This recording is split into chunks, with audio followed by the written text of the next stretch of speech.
you have storm clouds, basically, mosquitoes. Real storm clouds forming from the sky. If one guy has the yellow fever, it's really good that the guys around him are going to get it before the day is out. Now, this disease is so debilitating that Drake cannot crew his ships properly. And he has no choice but to head home to a closed colony. The closest place for him to head to is going to the Virginia colony to the north. And as he comes back to the coastline here, he notices the watchtower on Anastasia Island. Now, Drake is a smart man. He knows that if there is a watchtower over there, there has to be something worth defending here. So he might as well attack it because it's probably just a small little outpost. In reality, that's what St. Augustine is. By the 1585 attack, we have only 150 townspeople here. Now, 150 townspeople against how many people does Drake have? 1,000. Who wins? 150? Well, you know, we would hope so, but not really. Basically, when we see a ship, all women and children are put onto 2 boats and sent to a Native American village. Now, the soldiers here in town do resist. They don't just abandon without a fight, but they very quickly realize after that first day of battle that they don't have enough numbers to hold off these men forever. After one day, they hold the pirates off to the island over there, and then they abandon the town in the night. Now, when the privateers come over here to St. Augustine, they basically have the run of the area. They spend 3 to 4 days in the area. They basically say that it's some of the most peaceful days that they've ever had. They love this place so much they never want to leave. But they realize that they have no choice but to head home to an English colony since they're on Spanish territory. So since they love our town so much, what do you think they leave us? As a party gift? Fire. Fire, exactly. They don't leave yellow fever. Instead, they burn the entire town to the ground. That's what you do if you like a place. You burn it down. So they burn down St. Augustine. They chop down all of our citrus groves. They burn all of the crops in the fields just as they're ready to be harvested. They come to the wooden fort, steal all of the cannon, and steal the soldiers' paycheck.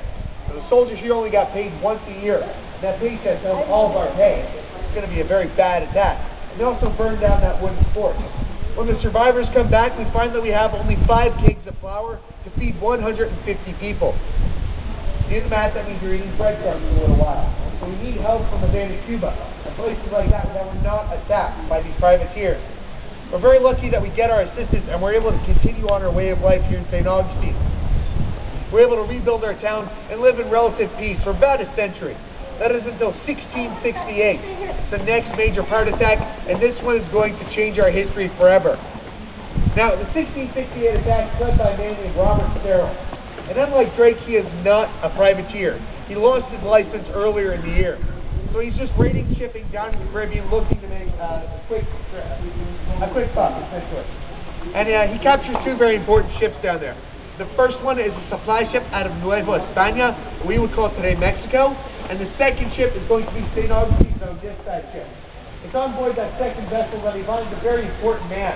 That is the ex-town doctor of our colony. Now, for whatever reason, our governor has decided to kick this man out of our colony, seize all of his lands and possessions, and forbid him from ever again practicing medicine in La Florida. So I think it's safe to say he's a little upset. Would you guys be if that happened to you? Would you want revenge? All right, watch out for them. Right there, they might try to get revenge. But in any case, when the pirates storm aboard his ship, he sees the perfect opportunity to get his revenge on the governor. He tells them all about our colony. Tells them how many troops are here, the state of our wooden fort, which is rotting away, and the passwords they're going to need to get into the harbor. Now the pirates using that captured supply ship come up here and sail into the harbor using the password the doctor gave them. Now it takes them most of the day to actually get in close to our town, and the soldiers here inside St. Augustine have taken all of our guns and locked them up in a building for the night. A building is called a blockhouse, where one guy gets the key and goes home, your soldiers lock up all the guns for the night, and now your guys can't get drunk and decide to kick you out of your own colony. If you're ever a governor, it's probably a really good thing to have around. The unfortunate thing is on the night of our 1668 attack, what is the guy with the key doing? Drinking. He got an early start on that. He was doing that in the day, so he's passed out drunk and asleep at home and suffering from a bad case of syphilis. So is he going to be much use to our defenders? Not at all. Before anyone can wake him up to get the key or knock down the door of the blockhouse to get the weapons out, the pirates get there first and burn the entire structure to the ground, effectively destroying all of the weapons in St. Augustine. Now things pretty much devolve into chaos in the town. About half of our townspeople, as they wake up, are cut down or captured. The other half manage to make it away to the forest to the west of town, and slowly over to the wooden fort, near where we're standing today. So the soldiers inside the fort do have their weapons, but they don't have enough to make a difference. They can't push the pirates away. They can only keep them from capturing everyone. So the pirates spend several days here in the area. They raid, they pillage, they plunder, they drink rum.